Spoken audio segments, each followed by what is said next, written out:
Although it's a cold midwinter's night, you feel warmly jovial as you walk the snowy paths to the Anselm Society digital pub. And why wouldn't you? After all, it's the Anselm Society's annual Christmas party, and you have a seat reserved by the table by the fire. Hello, my name's Matt Mellema, and welcome to Believe to See, a podcast of the Anselm Society Arts Guild. The Anselm Society is a coalition of churches across the Front Range of Colorado dedicated to one simple goal, a renaissance of the Christian imagination. To accomplish this, we do all sorts of things. We have a regular slate of concerts, lectures, and other events designed to foster love and understanding of arts and faith. We even have an annual Christmas party, which we're at right now. This is where you all applaud. Okay, there we go. That's right. Going to peek behind the curtain here at all you listeners at home. This is a very special edition of Believe to See because we're recording live in front of real Anselm friends at our real Anselm Christmas Party. And my topic for you is one all about Yuletide merriment. At least I think it's about Yuletide merriment. It's something I have spent probably too much time wondering. Here it is, the topic. Should C.S. Lewis have put Father Christmas in The Lion, the Witch, and the Wardrobe? So I have quite a few thoughts, and I thought I would share each and every one of them with you all. So just bear with me. Thought number one. It's a little bit of a... What's wrong with Father Christmas? Hello? The audience is supposed to sit over here. Say it again. What's wrong with Father Christmas? Wait, is somebody in the wardrobe? Jack Lewis at your service. Matt Melvin. Wait, C.S. Lewis? Of course. All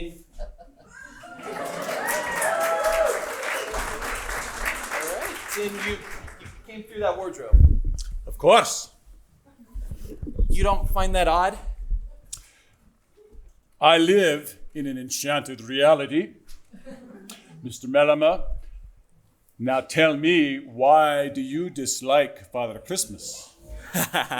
I would not say dislike Father Christmas. I want to go on record as saying I like Santa Claus as much as the next guy, probably more. I just thought this would actually be a good podcast topic for us. Podcast? Yeah, kind of like radio, but for your phone. We're actually recording it right now.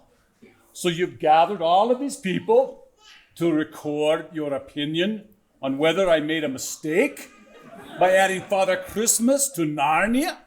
I would not use the word mistake, but... Nothing wrong with a hearty debate. I was president of the Oxford Socratic Club, and then there were the Inklings. In my rooms at Magdalen College, we delighted in ripping each other's stories apart. Wait, is someone else in the wardrobe? Tollers, glad you made it. Jay or Tolkien? So my name's Matt Mellema, and I just have... Pleased to meet you, Melvin. We're looking for you, Jack. This whole business about Father Christmas won't do at all. A debate it is. Excellent. Let's make this official. Resolved. Father Christmas does not belong in Narnia. Tollers will take the affirmative. I will take the negative. I even brought my notes. Oh, you both brought notes. That is great. I guess I could serve as moderator, I guess. We don't have any... Okay, well, there we go. So, Professor Tolkien, would you like to begin? I actually don't think the venue wants us to smoke in here.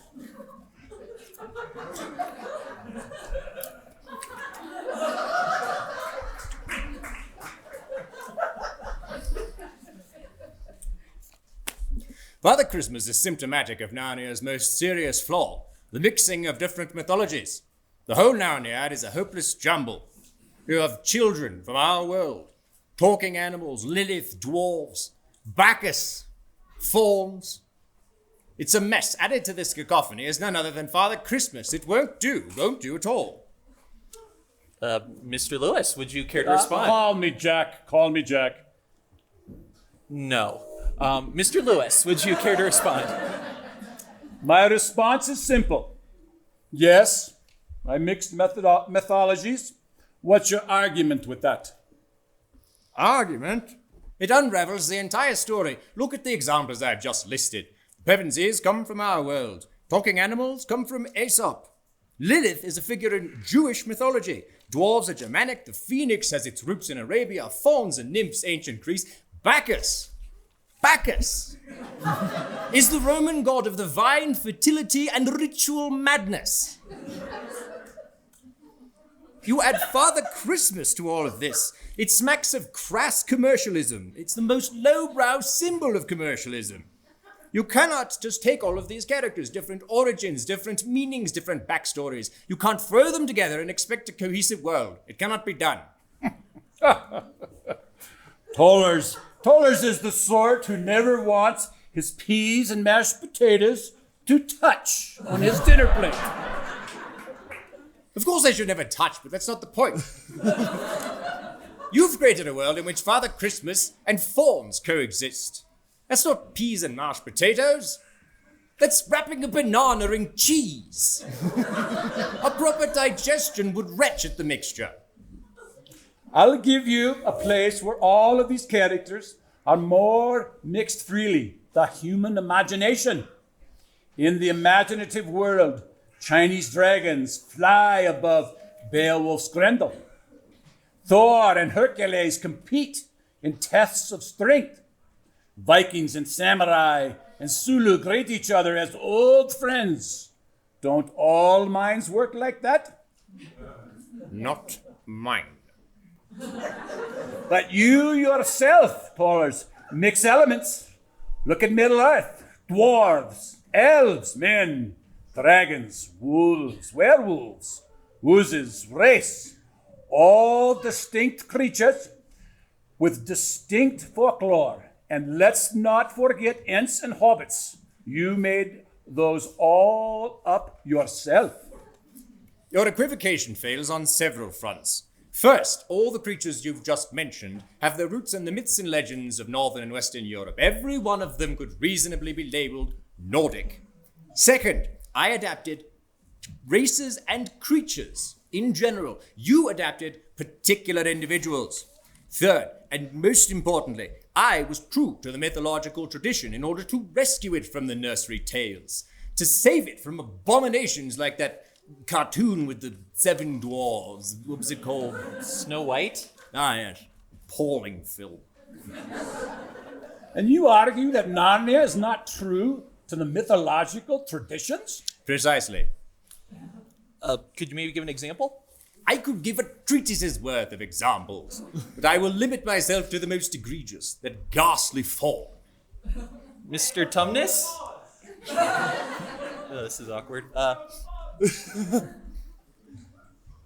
Bah. Tell me, young Melvin.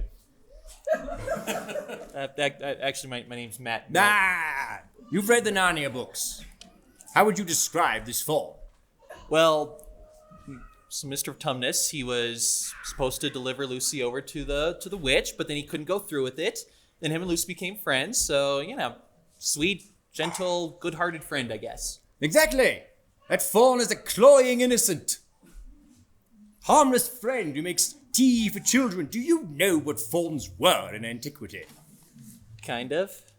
They were lecherous deviants. Creatures with the head of a man and the nether regions of a brute beast. Of course, but I hope you see why I couldn't portray them like that in a story for children, Tollers. Then you shouldn't have put them in at all. What are you saying?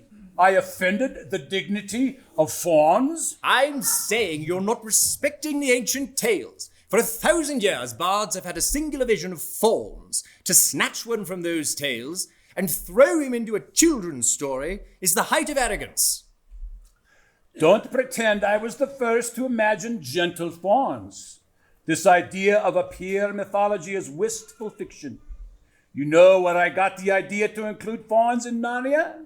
I saw a picture of a fawn walking through snow, carrying an umbrella and a parcel.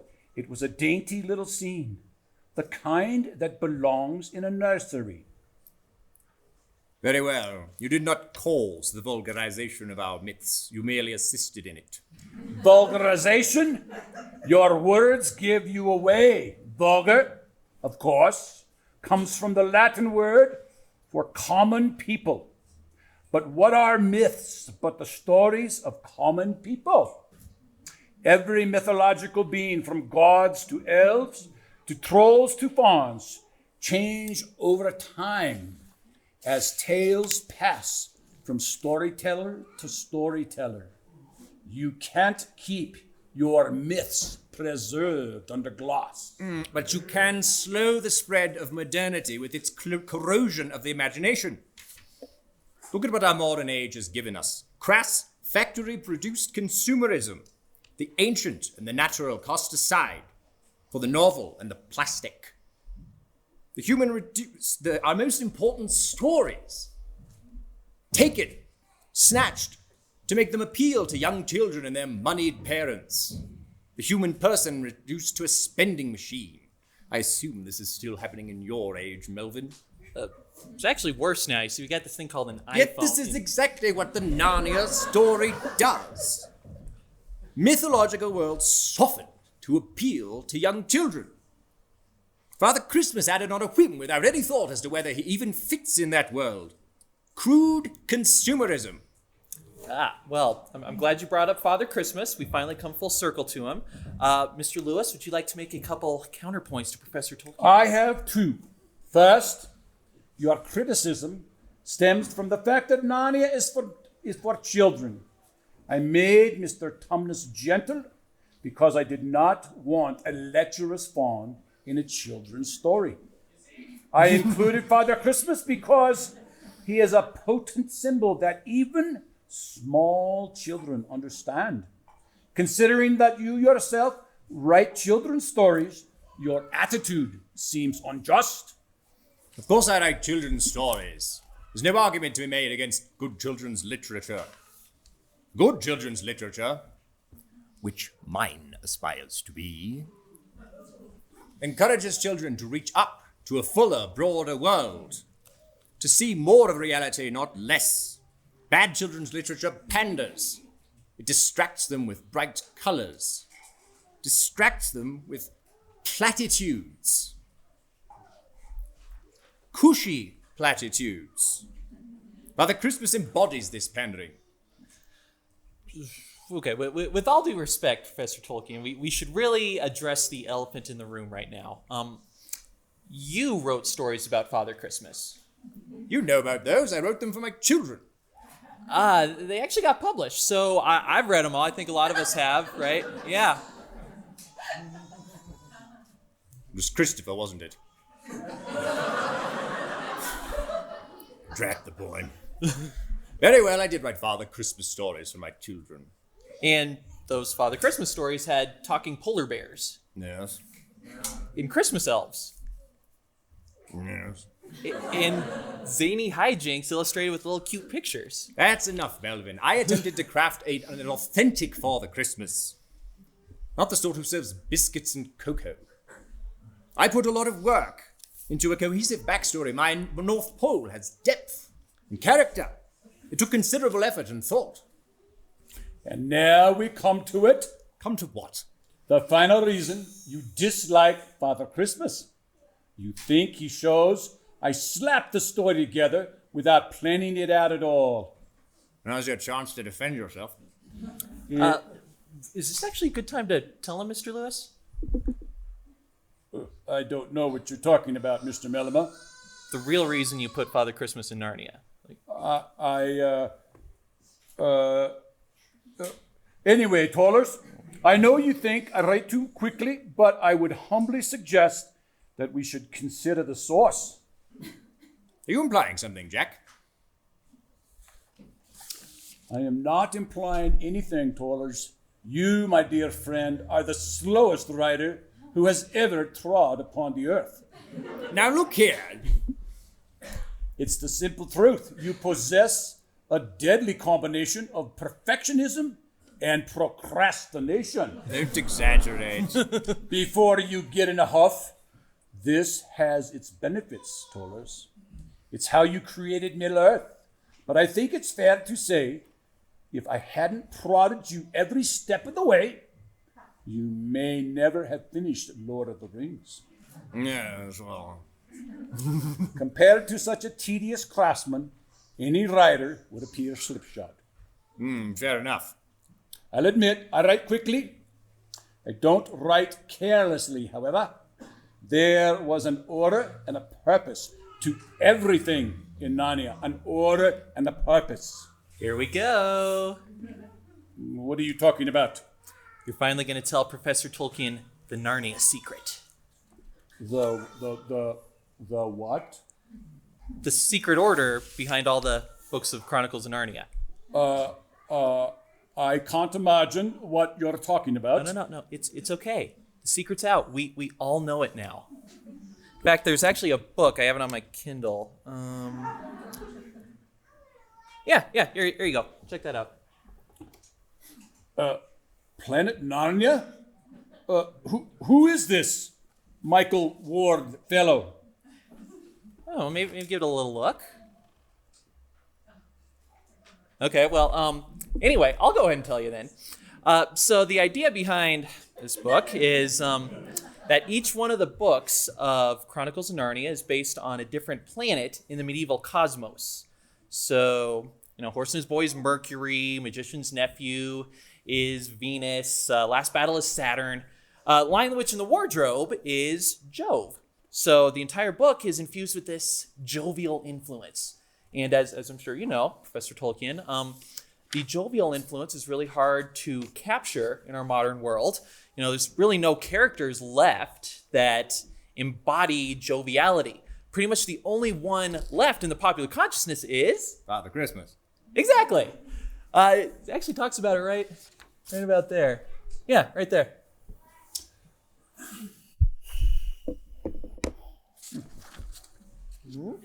Dollars?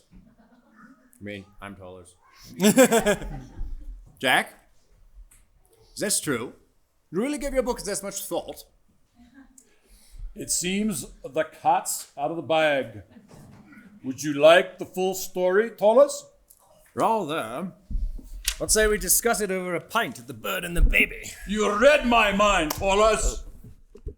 If you gave them half this much thought, it's worth a discussion. Yes. Wow. Merry Christmas, Mr. Melma. It's good. Merry Christmas to you both. I can come if... Okay, never mind.